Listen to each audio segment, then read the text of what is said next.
నాగమల్లేశ్వరరావు మన కాన్స్టిట్యున్సీలో మన రాష్ట్రంలో రెడ్ బుక్ పాలనకి మొట్టమొదటిగా బలైన వ్యక్తి. ఎలక్షన్స్ కౌంటింగ్ రోజు అతన్ని ముందుగా తీసుకెళ్లి స్టేషన్లో పెట్టి ఒక రోజంతా అక్కడ ఉంచి చిత్రహింసలు పెట్టి వాళ్ళ కన్న కూతురు ఫోన్ చేసినా మాట్లాడలేని స్థితిలో పెట్టి తనని మరుసటి రోజు వదిలిపెడుతూ నువ్వు ఊరు వెళ్తే బాగుండదు, మళ్ళీ కేసు పెట్టి లోపల పెడతామని భయపెట్టి అతన్ని గుంటూరు పంపించడం జరిగింది. దానికి అతను కుర్ర వయసు తనతో తట్టుకోలేక 6వ తారీఖు విషం దాటడం పురుగు మందు దాటడం జరిగింది.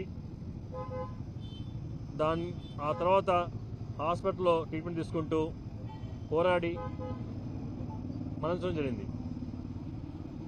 దానికి అప్పుడు జరిగిన సంఘటనని జగన్మోహన్ రెడ్డి గారు చెప్పగా ఇప్పుడు సంవత్సరం అవుతుంది కాబట్టి సంవత్సరానికి వస్తానని చెప్పి ఆయన మాట్లాడటం, దానికి ఖచ్చితంగా ఆయన చివరి కోరికని వాళ్ళ నాన్న చెప్పడం, జగన్మోహన్ రెడ్డి గారిని కలవాలని ఆయన చివరి కోరికని చెప్పడం, దానికి ఆయన రెస్పాండ్ అయ్యి నేను ఖచ్చితంగా వస్తానని చెప్పడం జరిగింది.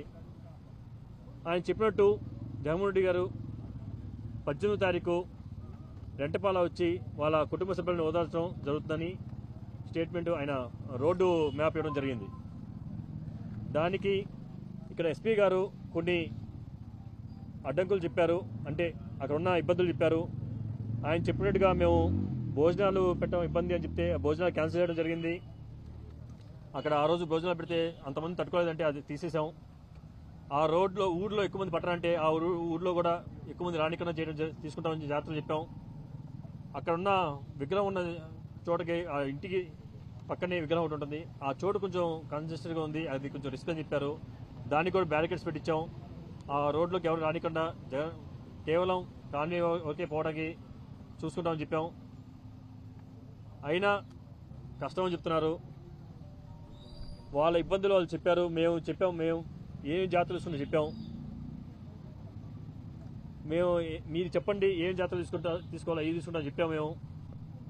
అయినా ఇంకా వాళ్ళు అడ్డుకుంటారంటే మేము చేసేది ఏం లేదు.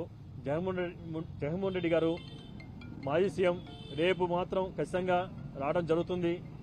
ఎవరు రాకపోయినా నేను ఒకరైనా వస్తానని చెప్పి ఆయన మాటిచ్చారు. ఆయన ఒకరైనా సరే తాడేపల్లి నుంచి రేపు బయలుదేరి రెంటపాల నాగమల్లేశ్వర కుటుంబ సభ్యుల్ని ఖచ్చితంగా ఆయన కలిసి వెళ్తారు. ఇది ఎవరు ఆపమన్నా ఆగేది కాదు. అట్లానే జనాల్ని ఎవరు మేము మొబిలైజ్ చేయట్లేదు, అందరికి చెప్పాము. అది నిన్న మొన్న చెప్పినా అది వద్దని చెప్పాము, ఎక్కువ మంది ఇబ్బంది ఉందని చెప్పాము. ఎంత చెప్పినా జగనన్న వస్తున్నారంటే నాకు తెలిసి ఎవరు ఆగరు. అది మేము సాధ్యంతో మేము ఆపుతామని మాటిచ్చాం. కానీ అది అందరికి తెలుసు అది మా వల్ల అయ్యేది కాదు. ఇకపైన జరిగేది ఎట్లా ఉన్నా మేము ఆయనకి ప్రజెంట్ చేసాము, ఇట్లా వస్తున్నారు మీ జాతరను తీసుకొని తెలియడం జరిగింది.